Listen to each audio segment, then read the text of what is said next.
26 years, a family got a call they weren't sure they would ever receive. A woman whose remains were found in a rural, swampy area of Georgia in 1988 has finally been identified as Bonnie Marie Houston from Norfolk. I spent the day contacting police and her family about this major break in a cold case. She was a vibrant 32-year-old with 2 children at home, a former student at Norfolk State who returned to Virginia after many years because she loved Hampton Roads that much. And in 1986, she was living in Norfolk when she disappeared.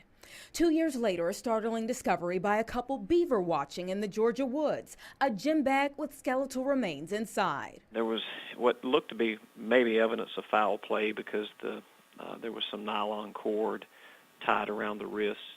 The medical examiner couldn't establish a cause of death, and those remains sat unidentified for years. When we have a case like that to where all we find is, skeletal remains, it makes it really difficult to work the case. But the case remained open in Georgia, waiting for one golden opportunity that came in 2013. Norfolk police say that's the year that a family member of Bonnie Marie Houston came to them and said she'd been missing since 1986. They took a DNA sample and sent it to the state lab that sent it on to an FBI database of missing persons.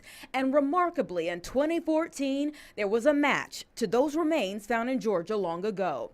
Norfolk police say they immediately contacted the Georgia Bureau of Investigations with the find. I've been employed with the GBI for going on 17 years next month, and I have only seen things like that happen maybe twice.